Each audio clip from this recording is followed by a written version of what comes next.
Hey guys, what's up? Welcome back to the channel.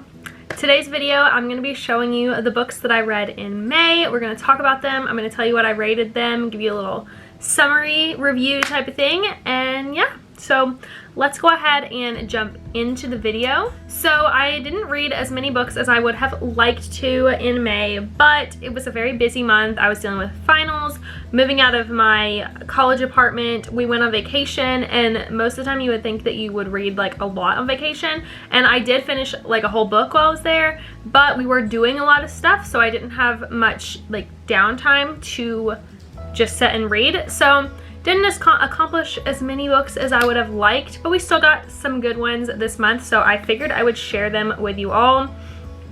So starting out the beginning of the month, I read the first book of the A Court of Thorns and Roses series. This book was so good, and I've heard that the series just gets better and better. I did rate this a 4 out of 5 star read because I really like the world and like the world building that has happened so far. The way that this story is told is very dynamic and interesting to me. There are a lot of characters.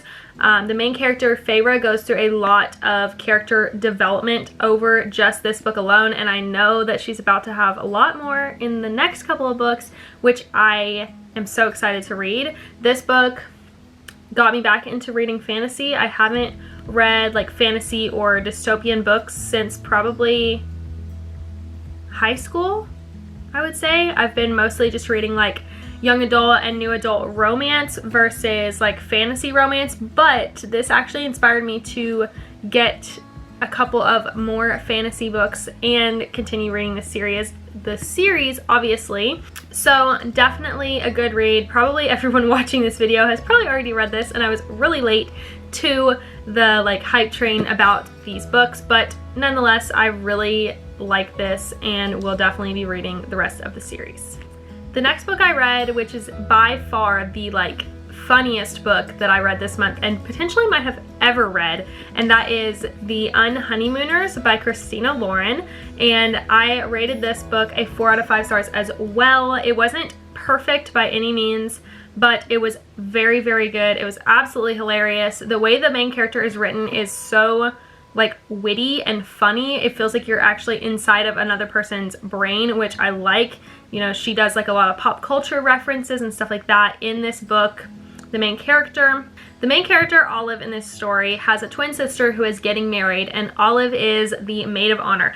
And the little twist is that the best man is named Ethan Thomas, and he is her nemesis. She hates him, can't stand him, literally like is bothered by everything he does, and he acts bothered by her like all the time.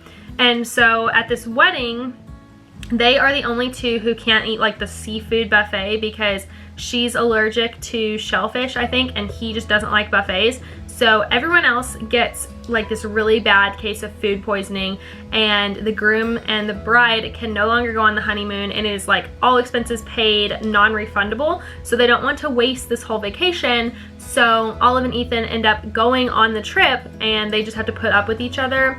But things kind of develop, and there's a lot of like twists and turns and some very like unfortunate funny moments that I really enjoyed, because like Olive's boss ends up on the island and she's like putting on this charade, so he's really confused, and then like Ethan's ex-girlfriend ends up there, and it's just a whole mess, but it's hilarious, and the ending is very, very satisfying the way that it plays out. So highly recommend this book, especially for a vacation read, because of the setting. It's so good and you will absolutely love it. And the last book that I read this month is People We Meet on Vacation. This book by Emily Henry is so amazing. I really like it. Most of the time, friends to lovers stories aren't as interesting to me. Just they don't have as much like dynamics that are interesting, but this one's a little different because it takes place like over 10 years or something, and it switches back and forth between time periods, so you're seeing all of their previous summers together throughout the book, and it kind of lets what happened that caused this like separation between the two of them, that they haven't seen each other in a few years because of something that happened the last time they were together. And there's a lot of like angst in the current day between them because we don't know what happened, but like obviously they do, and it's very dramatic with that. And I just think it's really cool. The main character is from New York, like she lives in New York. She's a blogger, Instagram girl type of thing for a travel company, and the main character boy is, let's see, and Alex, the main character boy, is a teacher in their hometown, so they just live completely different lives, but they always meet up every summer to go on a trip together. It's been like a tradition since they were in college where they met, and basically their feelings develop over all of these trips, but they like try to hide them because they don't want to ruin their friendship. But this time's different, so really good, and I highly recommend if you have not read this already. This is another great one to take on vacation with you, and yeah, it's a really fun read. So it's also very swoon worthy, like some of the stuff that Alex does for Poppy, chef's kiss, like he literally, spoiler alert, carries her down a mountain because she hurt herself. Man goals. Okay, anyways, and apparently he's like super ripped, but like isn't a crazy gym guy, so that's pretty cool. He goes on like a run every day. I don't know, he's just very attractive in my head.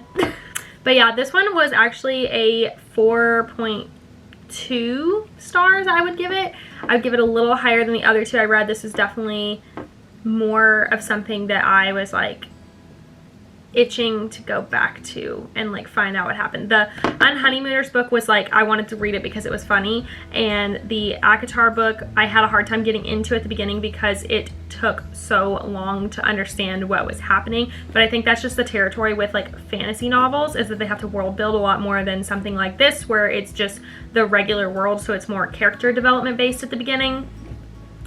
Okay, so that's actually all the books that I read in May. Again, it was a busy month, so I just didn't have as much free time to be reading, but hopefully next month I will have at least 5 is my goal. I'm already almost finished with the first one, and I'm recording this on the 4th, so fingers crossed we get to at least 5 next month.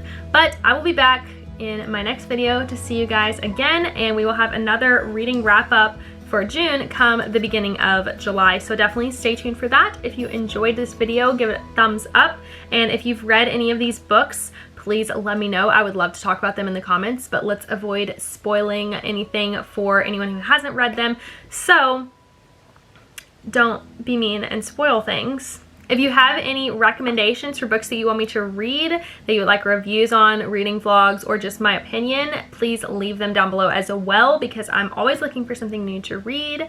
And with that, I just want to say thank you guys for watching, and I will see you all in the next one. Bye!